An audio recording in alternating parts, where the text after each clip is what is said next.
Hello everyone, welcome back to YB biology classes. आज का हमारा टॉपिक रहेगा फाइलम प्रोटोजोआ के बारे में। तो सबसे पहले हम इसके इंट्रोडक्शन की बात करेंगे और आज के लेक्चर में हम general character of protozoa discuss करेंगे कि कौन कौन से कैरेक्टर होते हैं प्रोटोजोआ के, एंड देन उनको इलेबरेट फॉर्म में एक एक करके सभी को डिस्कस करने वाले हैं। तो सबसे पहले हम इंट्रोडक्शन से स्टार्ट करते हैं कि जो प्रोटोजोआ है उसका इंट्रोडक्शन। जो ये टर्म है प्रोटोजोआ, अगर इसे हम ब्रेक डाउन करें तो ये दो टर्म से मिलके बना है। एक तो है प्रोटो और दूसरा है जोआ। प्रोटो मीनी फर्स्ट एंड जोआ मीनी एनिमल, मीन कि फर्स्ट एनिमल। जो फाइलम प्रोटोजोआ में प्रोटोजोआ वर्ड है ये सबसे पहले दिया था। ये टर्म है जो प्रोटोजोआ ये इंट्रोड्यूस की थी एक साइंटिस्ट हुए थे गोल्ड फस ने 1809 में ये टर्म इंट्रोड्यूस की थी। और सबसे पहले जो प्रोटोजोन्स हैं इन्हें डिस्कवर किया था, फर्स्ट थे जो डिस्कवरर इसके जिन्होंने डिस्कवर्ड किया था। It was discovered by Anton von Leeuwenhoek.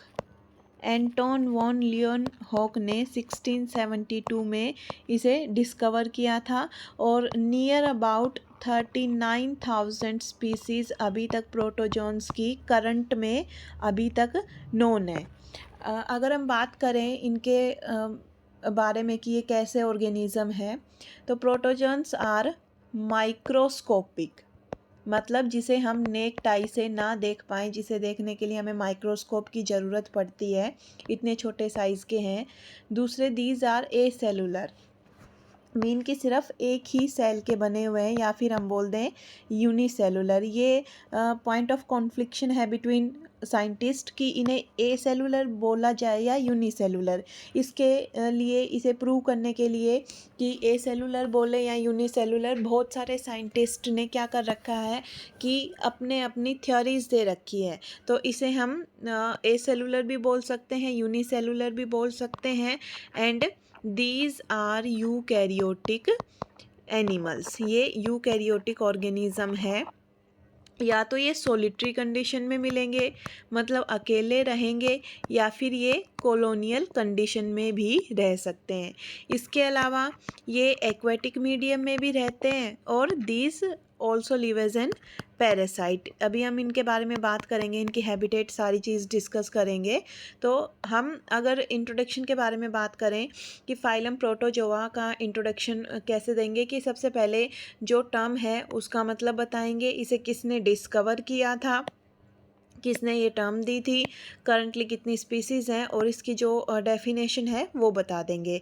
तो ऐसे हम स्टार्ट करेंगे क्वेश्चन को। देन हम बात करते हैं general characters of protozoa.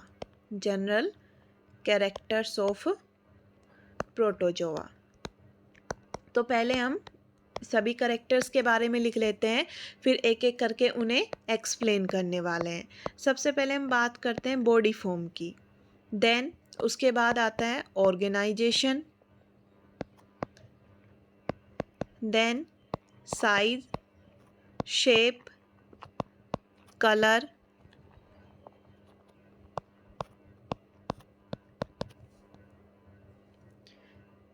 Symmetry, body structure,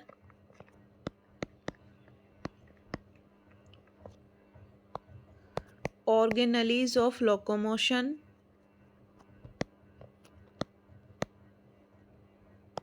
nutrition,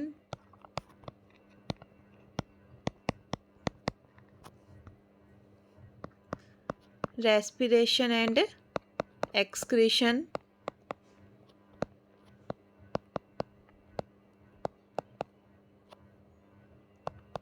reproduction,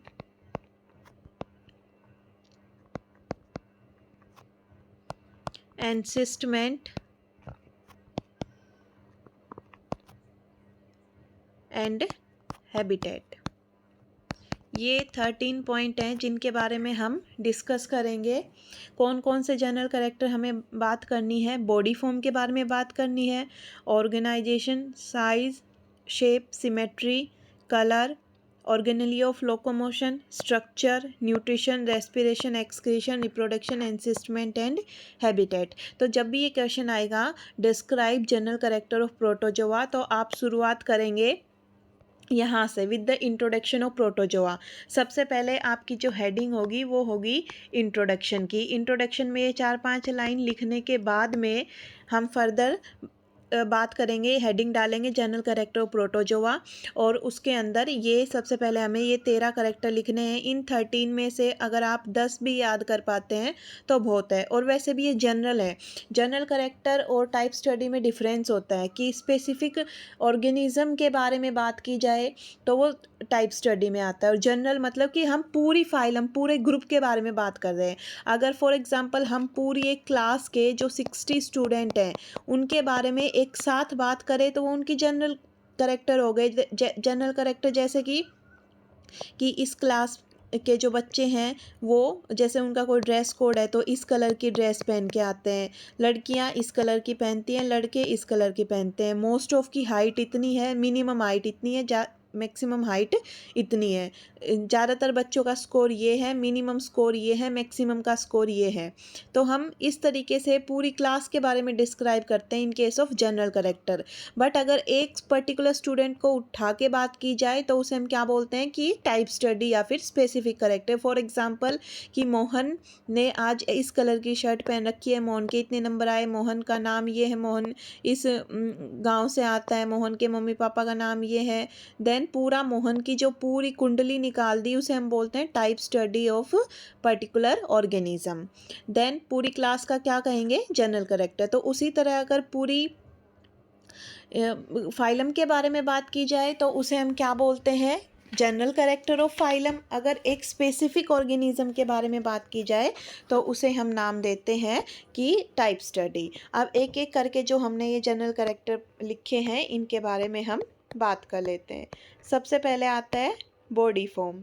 तो जो इनकी बॉडी फॉर्म है वो है हाईली वेरिएबल, मतलब कि अलग अलग तरीके की बॉडी फॉर्म यहाँ देखने को मिलती है। जैसे एक की मैं बात करूँ, इर्रेगुलर।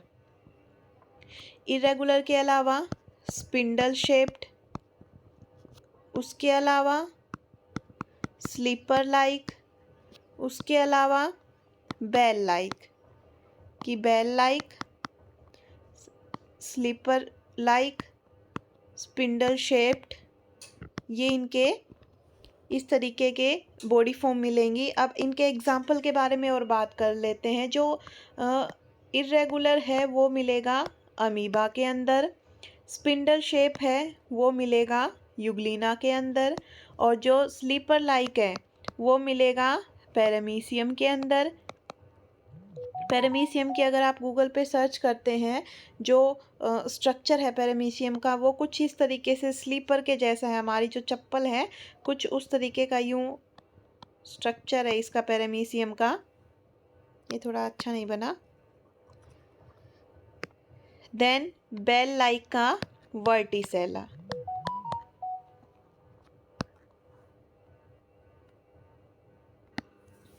फिर बॉडी फॉर्म के बाद में हमारा जो सेकंड पॉइंट ऑफ कंसर्न है वो रहेगा ऑर्गेनाइजेशन। हम बात करते हैं किसके बारे में, ऑर्गेनाइजेशन की। तो इनके अंदर ये ए सेलुलर ऑर्गेनिज्म है, और a cellular organism with protoplasmic level of organisation. इनके अंदर जो ऑर्गेनाइजेशन है वो मिलेगी protoplasmic level of organisation present है यहाँ पे। तो ये कोई टिश्यू या ऑर्गन की फॉर्मेशन नहीं करते। एक सेल है, उस सेल के अंदर जो प्रोटोप्लास्ट प्रेजेंट है, उसके अंदर जो different kind of cell organelles present है, उसी लेवल पे ही काम किया जाएगा। देन हम बात करें साइज़ की, तो अभी जैसे इसकी डेफिनेशन में ही हमने बात कर ली थी, these are microscopic in size and then colour, these are colourless. इनके पास कोई पर्टिकुलर अपना कलर नहीं होता, these are colourless organism. Then इसके बाद हम बात करते हैं अबाउट सिमेट्री। सिमेट्री चारों टाइप की यहाँ पर सिमेट्री प्रेजेंट होती है। एसिमेट्रिकल भी ऑर्गेनिज्म प्रेजेंट है, asymmetrical, spherical symmetry, then radial symmetry and bilateral symmetry. Asymmetrical, spherical, radial and bilateral. Asymmetrical में अमीबा, इस तरीके का अमीबा जिसमें हम किसी भी प्लेन से कट करें तो वो 2 इक्वल हाफ में डिवाइड नहीं होता। अमीबा की कोई पर्टिकुलर ऐसे शेप नहीं है, कैसा भी बना सकते हैं।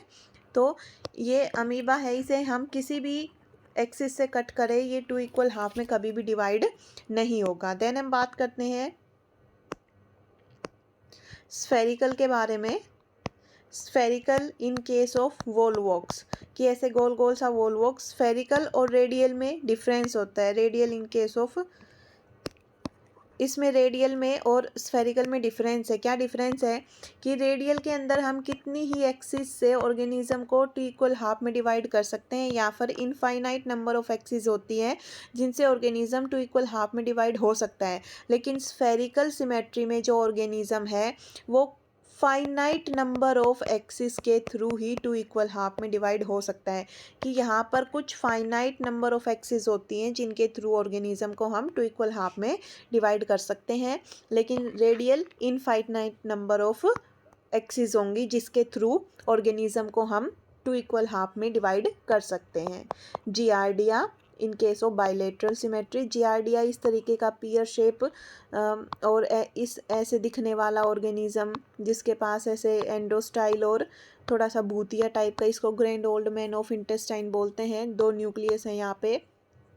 तो इसे हम इस सेंटर वाली एक्सिस से अगर पास करें, कोई एक्सिस प्लेन कट करने के लिए यहाँ से पास करे, तो वो इसे 2 इक्वल हाफ में सिमिलर टाइप के 2 इक्वल हाफ में डिवाइड करेगा। तो बाइलेटरल सिमेट्री में सिर्फ एक एक्सिस ऐसी होती है जिसके थ्रू ऑर्गेनिज्म को 2 इक्वल हाफ में डिवाइड किया जा सकता है। देन इसके बाद में हम बात करते हैं बॉडी स्ट्रक्चर की, जो हमारा अगला पॉइंट है। कौन सा है? 6th point, which is about body structure. तो जो टिपिकल यूकैरियोटिक ऑर्गेनिज्म है वो डिवीज़न ऑफ लेबर शो करेंगे at the level of these are typical eukaryotic organism. मतलब इनके अंदर जो भी यूकैरियोटिक सेल की जो प्रॉपर्टी है वो सारी यहाँ प्रेजेंट होंगी। ये डिवीज़न ऑफ लेबर शो करती हैं, मतलब कि काम का बंटवारा शो करेंगी एट सेल ऑर्गेनलीज लेवल, कि जो सेल के अंदर जो ऑर्गेनली है, जैसे न्यूक्लियस का अपना काम है, राइबोसोम का अपना काम है, गोल्गी बॉडी का अपना काम है, माइटोकॉन्ड्रिया का अपना काम है, क्लोरोप्लास्ट का अपना काम है, एंड जो ईआर है उसका अपना काम है। तो सभी का अपना अपना काम बटा हुआ है। जैसे हमारी बॉडी में क्या है कि किडनी अलग काम करती है, हार्ट अलग काम करता है, ब्रेन अलग काम करता है, लीवर अपना काम करेगा, लंग्स अपना काम करेंगे। तो ये जो सारे ऑर्गन्स हैं यहाँ पर ऑर्गन लेवल ऑफ ऑर्गेनाइजेशन है, तो सभी ऑर्गन अपना अपना काम बांटे हुए हैं। यहाँ पर क्या है कि प्रोटोप्लाज्मिक लेवल ऑफ ऑर्गेनाइजेशन है, तो जो प्रोटोप्लाज्म है उसके अंदर जो कंपोनेंट है वो अपना अपना काम बांटे हुए हैं। इसके अलावा जनरली ये मिलते हैं यूनी न्यूक्लिएटेड। यूनी मतलब 1, कि यहाँ पर जनरली 1 न्यूक्लियस देखने को मिलेगा, जैसे कि हम एग्जाम्पल लें अमीबा का। देन कुछ बाई न्यूक्लिएटेड भी मिलते हैं, बाई या फिर मैं बोलूँ डाई न्यूक्लिएटेड। जैसे कि इसका सबसे बेस्ट एग्जाम्पल है जियार्डिया या फिर पैरामीशियम। इनके अंदर ना पैरामीशियम जियार्डिया के अंदर 2 जो न्यूक्लियस है, डाई न्यूक्लिएटेड जो कंडीशन है उसमें एक तो होता है मैक्रो न्यूक्लियस, एक होता है माइक्रो न्यूक्लियस। जो माइक्रो है, माइक्रो मिनी स्मॉल, ये काम करता है, ये रिप्रोडक्टिव इन फंक्शन है। और जो मैक्रो न्यूक्लियस है वो मैक्रो न्यूक्लियस, इसका साइज होता है लार्ज, एंड इसका जो काम है it is trophic in nature, मतलब ये खाने पीने का, न्यूट्रिशन का काम करेगा। फिर जो प्रोटोप्लाज्म है इनका, वो टू पार्ट में डिवाइडेड है, outer part as well as inner part. जो आउटर पार्ट है उसे हम बोलते हैं एक्टोप्लाज्म और जो इनर पार्ट है उसे हम बोलते हैं एंडोप्लाज्म। आउटर एंड इनर दो पार्ट में प्रोटोप्लाज्म डिवाइड है कि इस तरीके से जो आउटर वाला है उसकी कंसिस्टेंसी अलग होगी और जो इनर वाला प्रोटोप्लाज्म है उसकी कंसिस्टेंसी अलग होगी। देन हम बात करते हैं नेक्स्ट पॉइंट की, ऑर्गेनलीज ऑफ लोकोमोशन। लोकोमोट करने के लिए कौन कौन सी ऑर्गेनलीज प्रेजेंट है? तो यहाँ पर ऑर्गेनलीज ऑफ लोकोमोशन में या तो एब्सेंट होंगी, जैसे कि in case of parasitic form, और जो टेम्पररी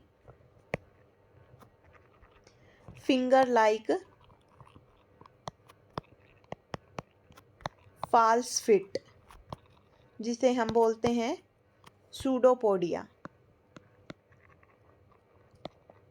वो प्रेजेंट होगा। जैसे कि किसके केस में? अमीबा के केस में। सूडो मीनी फॉल्स, पोडा मीनी पैर, कि झूठा पैर। कि अमीबा के अंदर क्या होता है, सोल जेल थ्योरी जो हम पढ़ते हैं उसके अकॉर्डिंग कि एक आगे की तरफ इस तरीके से प्रोट्रूजन निकलेगा और वो हेल्प करता है लोकोमोशन में। और टेम्परेरी क्यों बोला? क्योंकि इसे बाद में ये रिट्रैक्टाइल है, इसे वापस एब्जॉर्ब कर लिया जाएगा। देन लॉन्ग थ्रेड लाइक और लॉन्ग थ्रेड लाइक वन और मोर फ्लैजिला प्रेजेंट होंगे। तो फ्लैजिलम के थ्रू भी यहाँ पर लोकोमोशन होता है। इस तरीके से ऐसे स्ट्रक्चर प्रेजेंट होता है बड़ा सा, जैसे कि इसका एग्जाम्पल है यूग्लिना। दो फ्लैजिला प्रेजेंट होते हैं, एक बड़ा एक छोटा। देन न्यूमरस मतलब कि बहुत ज़्यादा अमाउंट में स्मॉल हेयर लाइक सीलिया, जैसे कि पैरामीशियम में। पैरामीशियम का स्ट्रक्चर हमने ऐसे देखा है ना, ऐसा स्लीपर लाइक ऑर्गेनिज्म। इसकी बॉडी के ऊपर छोटे छोटे बहुत सारे नंबर ऑफ सीलिया प्रेजेंट होते हैं, और यूग्लिना की बॉडी के ऊपर ऐसे एक बड़ा सा फ्लैजिला प्रेजेंट होगा। तो सूडोपोडिया के थ्रू, फ्लैजिला के थ्रू और सीलिया के थ्रू लोकोमोशन यहाँ पर पॉसिबल है। देन हम बात करते हैं अपने नेक्स्ट कैरेक्टर की, विच इज़ न्यूट्रिशन। तो यहाँ पर जो न्यूट्रिशन है वो ऑटोट्रोपिक टाइप ऑफ न्यूट्रिशन भी प्रेजेंट हो सकता है, जैसे कि यूग्लिना। यूग्लिना वैसे तो मिक्सोट्रोपिक है, यहाँ ये जब सनलाइट प्रेजेंट होगी तो ऑटोट्रोपिक बनेगा और जब सनलाइट प्रेजेंट नहीं होगी तो ये हेटरोट्रोपिक बनेगा। देन हम बात करते हैं होलोजोइक मोड ऑफ न्यूट्रिशन की इन केस ऑफ पैरामीशियम। जैसे हमारा भी जो मोड ऑफ न्यूट्रिशन है वो होलोजोइक है, कि पूरी चीज़ को इनगल्फ कर लेते हैं हम। देन बारी आती है सेप्रोजोइक की। जो सेप्रोजोइक है उसकी अगर हम बात करें एग्जाम्पल की, तो ट्रिपनोसोमा इसका एग्जाम्पल है। इसके अलावा some are in parasitic mode of nutrition, जैसे कि प्लाज्मोडियम हो गया इसका सबसे बढ़िया एग्जाम्पल, प्लाज्मोडियम। देन जो नेक्स्ट पॉइंट है, respiration and excretion. Respiration and excretion, जो रेस्पिरेशन और एक्सक्रीशन है वो होता है through general body surface. General body surface के थ्रू ये होगा। और जनरल बॉडी सरफेस के थ्रू कैसे, कि जो सेल है वो उसके चारों ओर मीडियम है, वो एयर भी हो सकता है, बॉडी फ्लूइड्स भी हो सकते हैं, ब्लड भी हो सकता है, लिम्फ भी हो सकता है, वाटर भी हो सकता है। तो ये डायरेक्ट क्या करेगा कि बाहर से ऑक्सीजन लेगा और अंदर की CO2 को बाहर अपने बॉडी सरफेस के थ्रू ही पास कर देगा। अंदर जो अमोनिया बनेगा उसे बाहर रिलीज़ कर देगा। तो ये अमोनिया को as an nitrogenous waste release करते हैं। That's why these are ammonotelic in excretion. Then इसके बाद में जो 10th पॉइंट है वो है about osmoregulation. I think मैंने जनरल कैरेक्टर में ओस्मो रेगुलेशन को मेंशन नहीं किया है, हाँ यहाँ पर मेंशन नहीं किया है, तो एक और कैरेक्टर लिख लीजिए।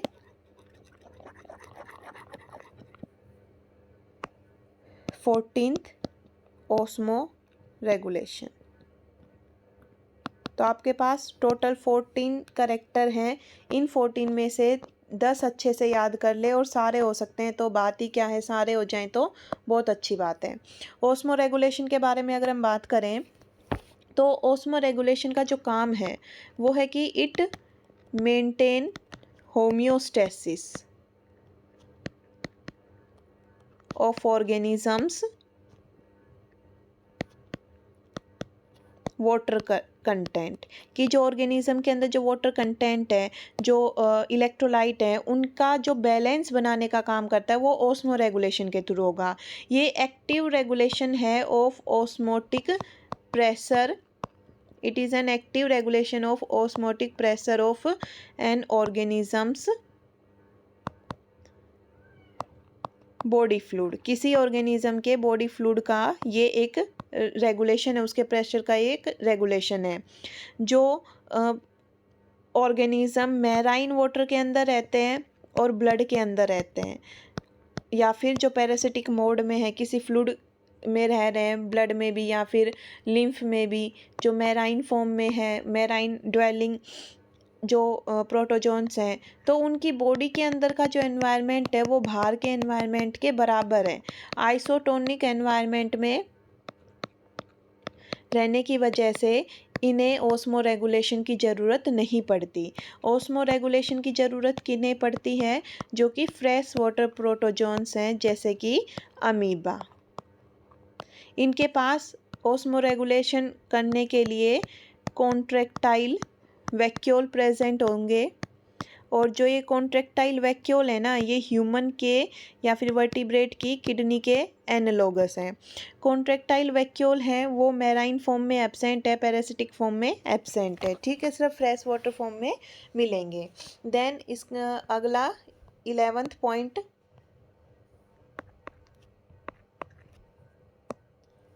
हम बात करते हैं रिप्रोडक्शन की।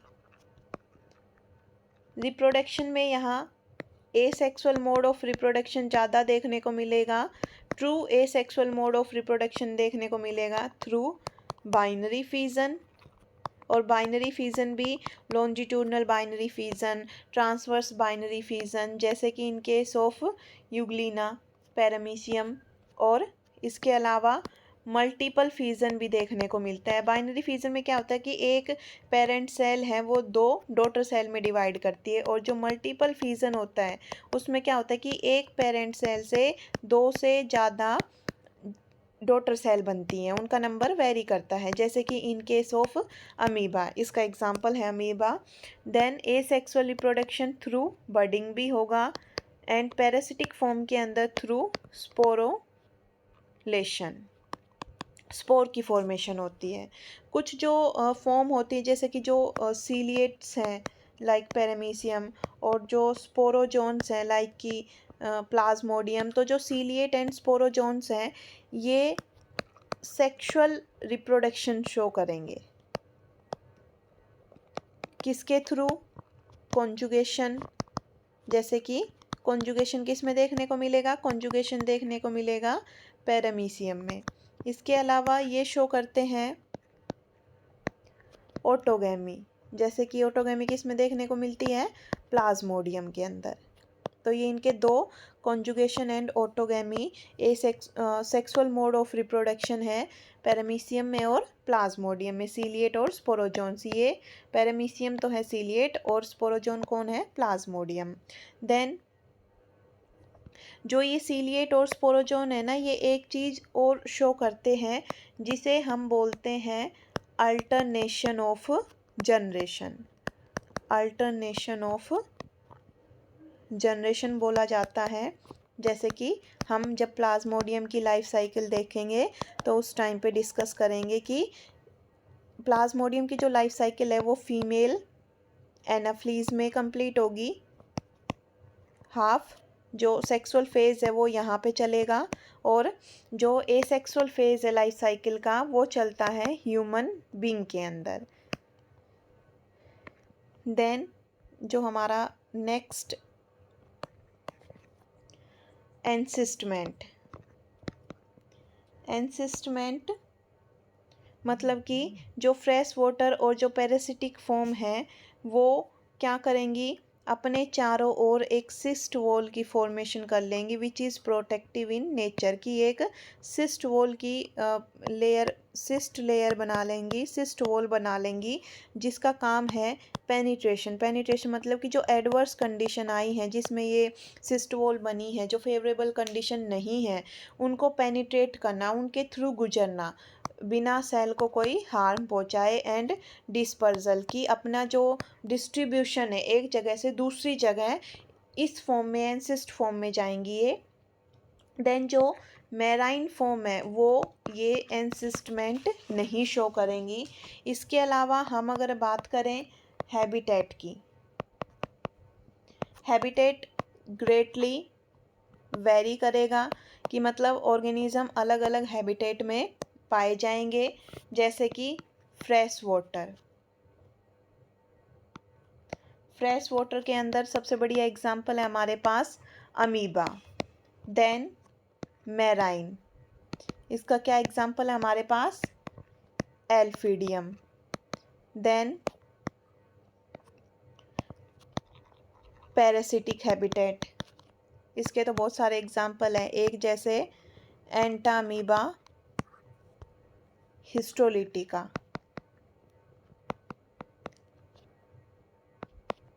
देन सिम्बायोटिक एसोसिएशन में रहेंगे, पॉजिटिव टाइप का जो इंटरेक्शन होता है, इसका क्या एग्जांपल है ट्राइकोनिम्फा। कमेंसलिज्म पॉजिटिव जीरो लाइकी ओपलिना कि एक को तो फ़ायदा होगा और एक को कोई नुकसान नहीं हो रहा है। तो ये हैं सारे general character of protozoa. I hope आपको ये वीडियो समझ में आई होगी, आपके लिए ये हेल्पफुल होगी। कल इसी सीरीज़ में हम बात करने वाले हैं about classification of protozoa. Thank you for watching my video.